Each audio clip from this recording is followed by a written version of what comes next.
pamamagitan talaga masaya tayo. Amen? Amen. Talagang andyan yung kagalakan natin. Di ba mga kapatid?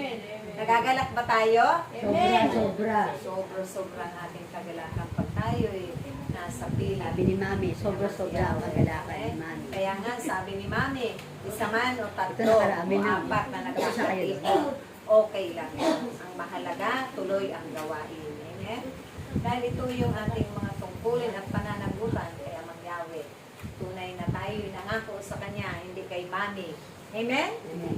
At ito ay nararapat matupad natin ng mga pangako natin sa ating Panginoon, Amang Yahweh. Amen? Amen. God is good All the time. All the time. God is good. Praise the Lord. Now and forever. Now and forever. Praise the Lord. Maraming palakpak. Maraming grasya. Handa na tayo. Amen. Na ikakain ng ating pagkain na nagbibigay buhay. Amen? Pagkain na naman ito ng ating kaluluwa na ang ating Panginoon ang pagkain at bibigay buhay. Bagamat siya ang salita na nagkatawang tao, pero siya ang tinapay na nagbibigay buhay. Sabi nga, hindi naman si Moises ang nagbigay ng mga mana na kinain ng kanilang pinuno doon sa ilalim. Di ba po? Ang ating amang nasa langit. Ang Diyos na makapangyarihan sa lahat. Dahil walang imposible sa Kanya. Lahat ng bagay kaya niya ibigay. Amen? Amen. Kahit tayo'y nasa disyerto ng paghihirap, nasa disyerto ng mga pagsubok, suluranin sa ating mga buhay, pero nagiging magaan ito. Lahat na ito dahil pinagagaan ng Diyos. At nariyan siya na ating sinasandigan. Magmula nung tinanggap natin ang ating Panginoong Jesucristo sa ating mga buhay, gumaan na ang ating pakiramdam. Lumiwanag na yung madilim na kahapon. Amen? Malakas na palakpak sa ating buhay. Tunay na pinapatutuhanan lagi natin ito sa ating sanlibutan. Ipinagsisigawan natin na Diyos na buhay na ang ating pinaglilingkuran. Na tinatawag, pinapapurihan, iniindakan, inaawitan, sinasayawan. Dahil yan ang kanyang kinaluluguran. Amen? Hindi yung tayo ay magmarites ng ibang marites. Kundi, nararapat imarites natin ngayon yung mabubuting bagay na nagmumula sa kanyang love letter. Na ito yung kanyang salita at katuruan. Amen? That is good all the time. Praise the Lord. Now and forever. Na hindi man tayo nagpupursige, nagsusumikap na marating natin ang gawain ni Amang Yahweh at hanapin natin lagi sa araw-araw nating buhay ang gawain ng ating Panginoon dahil tayo ay naroon yung mga limpak-limpak na ginto. Limpak-limpak na ginto ng biyaya na nagmumula sa Diyos na walang sintulan ng biyaya na makasanglibutan. Dahil hindi ito maglalaho kailanman. Yung kanyang pinapay, yung kanyang katawan at dugo, natatanggapin natin lagi, lalo na kung tayo ay nangungunin. Amen? Na ito ang magbibigay kasiglahan, mahabang buhay, kalakasan, kagalingan ng ating mga sakit at karamdaman. Lalo na kung ating karamdaman ay pang-spiritual. Ito ang magbibigay sigla ng loob, tibay ng loob, tibay ng pananalig at pananampalataya sa Diyos na ay hindi ako nawawala ng pag-asa ko ngayon, di pa man ito pinugo ng ating Panginoon, aking pananalangin. Uusad ang araw at panahon na hindi pwede hindi niya ibigay. Dahil alam niya at may inilalaan ang Diyos lagi na katugunan at kasagutan sa ating mga problema. Amen? Amen. God is good all the time. God is kasi ganun tayong kamahal at kahalaga kay Amang Yahweh. Kung bakit pinapahalagahan din natin yung kanyang gawain, yung pagsunod na may kagalakan, may pag-ibig, may kababaan ng kalooban, hindi tayo nagmamataas, hindi tayo nagmamayabang na kailang gawain na kami, nakailang pananalangin na kami.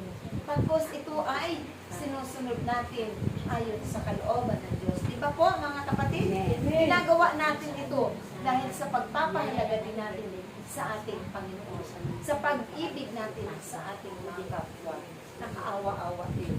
Dahil nakikita natin sila na hirap din ang kanilang mga kalagayan.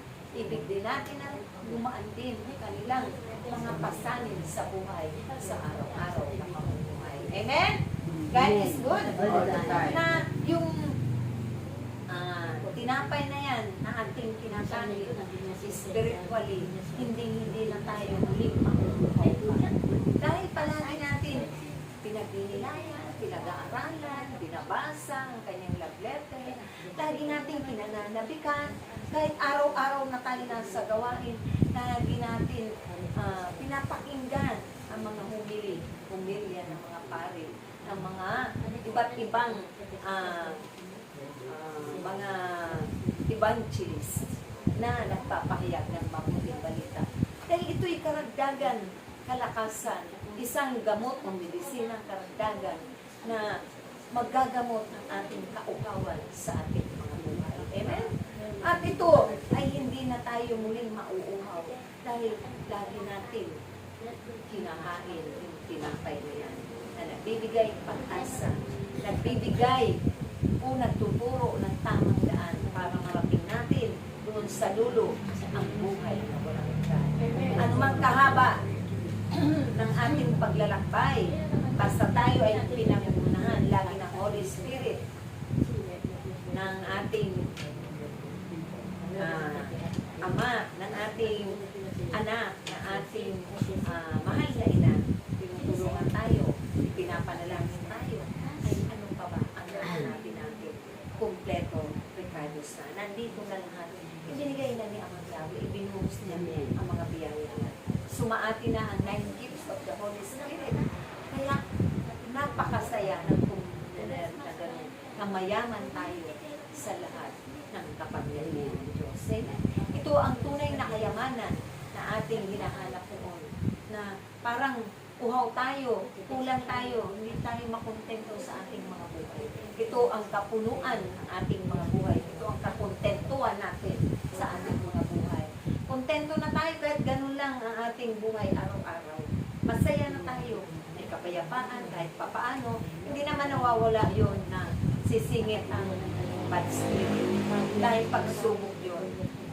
At yun ay pagtitining sa atin ng Diyos. Pagsasanay ng Diyos sa atin na sinusubukan niya yung ating pananampalataya kung tumibay na ba o mababaw pa o tunay na umusbog na at matatag ang ating pananampalataya sa Kanya. Amen? Amen. God is good. All the time. All the time. God is good. Praise the Lord. Now and Now and forever. Praise the Lord. Diba?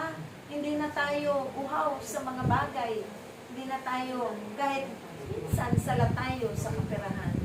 Pero andyan dumarating ang tulong, ang awa at habag ng Diyos. Dahil tayo'y kinahabagan ng Diyos lagi.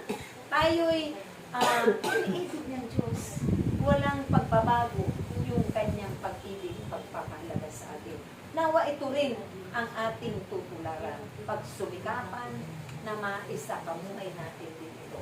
Dahil kung magkagayon, wala nang away, wala nang gulo, wala nang digmaan, wala nang labanan, wala nang gutom, wala nang kauhawan sa lahat ng tao. Amen. Wala nang kakapusan. Amen? Dahil nagtutulungan, nagmamalasakitan, may paki, may ando na yung tender loving care sa isa't isa. Amen? Yung pagmamalasakit, yung caring sa isa't isa, naroon. At kapag yan ay naganap, tunay na yun, answers prayer tayo sa ating mga tungkulin. Amen? Dahil sa pamamagitan din ng pangunguna ng Diyos sa bawat tungkulin natin. Dahil kung hindi tayo pangungunahan, bakit nagaganap po natin ito? Sa pamamagitan ng Holy Spirit. Dahil ganun niya tayo kahalaga, kamahal. Ganun kung paano niya tayo pinahalagahan. Dapat ganun din po tayo sa ating mga kapwa. Mahirap man po ang mga tungkulin na ating ginagampanan. walang mahirap kapag kumilos sa Diyos. Amen. Manguna siya. At tunay, at tiyak, na huwag tayong magmamataas na kaya-kaya. Kayang-kaya yan ng Diyos sa pamamagitan na ako lamang ay instrumento na ginamit ng Diyos. Amen? Dahil yan ang magiging kahihinatnan ng ating pagsunod. Tataas at titibay ang ating pananalig at pananampalataya. Kahit na tsunami man na problema yan, hindi na tayo matatakot dahil ang takot ay hindi nagmumula po sa Diyos. Di ba po? Hindi na tayo mangangamba. Hindi na tayo mag-aalilangan pa dahil nandun na yung buong pagtitiwala natin at pananalig sa Diyos na siya na ang bahala. Pinagkatiwala na po natin ang buong buo eh. O bakit pa po tayo mag-aalinlangan? Bakit pa tayo magtatanong? Wala nang question. Lahat yan, magiging masaya na. O, magaan na. Dahil nagtutulungan. Nagkakaisa eh. Opo, di ba po? Kapag may pagkakaisa, magaan ang lahat. Walang mahirap gawin o ganapin. Dahil gagaan at gagaan. Pagagaanin ng Diyos siya. Walang isang iglap. Dahil batid niya, wala tayong maililihim po sa Kanya. Hindi niya tayo kailanman iiwan. Dahil isa yan sa Kanyang pangako. Na kung siya lamang ang lagi ninyong paglilingkuran, kung magkagayon talaga, andyan yung kasaganaan, andyan yung mga buhay na masaya tayo. Hindi pa man tayo mga perpekto sa paningin ng ating kapwa-tao. Pinagsusumikapan natin na makatahak sa kabanalan. Papunta pa lang po tayo doon. Kasi kung perpekto na tayo, nandun na po tayo sa kabilang buhay. Wala na tayo dito sa paglalakbay sa pansamantala lamang tayo ng ating mga buhay dito. Kaya, sundin at ganapin na natin ang mga alaga't pinagputos ng Diyos. Habang kaya pa natin gumawa, magpuri, habang kaya pa natin umakbang, ialay natin ang lahat ng lakas na kung anong mayroon po tayo. Ano man ang katalinuhan na ibig ng Diyos para sa atin, hingin natin po ito ang may kababaan ng kalooban. Antayin natin, matuto tayo habang tayo nag-aantay, mananalangin at huwag tayo pong manghinawa, manalig at manampalataya sa Kanya. Dahil hindi nabibigo ang lahat ng umaasa sa Kanya. Amen? Malakas na palakpak sa ating Diyos sa buhay. God is good all the time. Praise the Lord now and forever. Walang matigas na tinapay na hindi palalumbutin ng ating Panginoon. Dahil sa pamamagitan ng pakikinig ng salita ng Diyos, sa pamamagitan ng ating pag-aakay sa kanila na mailalapit natin sila sa Diyos, darating at darating ang panahon na sila rin ay makakasama natin. Aantayin lamang natin sa taas ng kalangon na ibibigay ng Diyos. Dahil ang Diyos ang bahala. Amen? Kaya tayo, sumunod lamang ng sumunod. Huwag tayong mapapagod sa pagsunod. Dahil kapag napapagod ka na, parang naalala ko yung sa natin kapatid. Ako, napapagod na ako, Mars. Pangit pala yung magsabi ka ng gano'n. Kasi pag sinabi mong pagod ka na, parang isinusuko ko na. Kaya sabi ko, ako, Ama, ayoko na. Kaya nga noon, hindi na ako nagsasabi na, Lord, magbabakasyon ako. Ayoko na. Kasi mahirap na. Mamaya, pabakasyonin ka nung matagal. Di ba po? Na, ibig sabihin, klaraduhin natin yung sasabihin pala natin na para ito'y kalulugan ng Diyos. Na, kumbaga, matuto tayo na magtiis, magsakripisyo para sa kapakanan ng ating kapwa. Dahil yung pagsasakripisyo kung ang ating Panginoon na tinis niya ang lahat ng hirap at sakit. Siya man ay anak na ng Diyos na nagkatawang tao. Siya yung salita na hindi na natin kauuhawang pa ang mga bagay-bagay sa sanglibutan ito habang tayo ay sumusunod sa kanyang kalooban.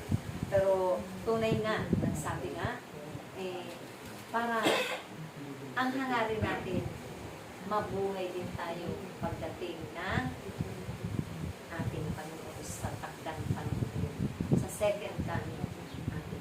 Lahat ng nananalig at nananampalataya sa ating Panginoon ay tunay na muling bubuhayin niya sa panahon iyon. Dahil pangako ng Diyos yun. Di ba po, mga kapatid? Yan ang nakalagay dito eh. Bubuhayin niya sila sa uling panahon. Kapagkat ito ang kalooban ng ating kalooban ng Yahweh. Kaya, ang hangarin natin yung kalooban ng Diyos, hindi yung ating mga kalooban. Hindi yung ating kalooban na ating susunod. Kundi tunay na kalooban ng ating nasa. Amen? Malakas na palakpak sa ating Diyos. Ikaw may magana.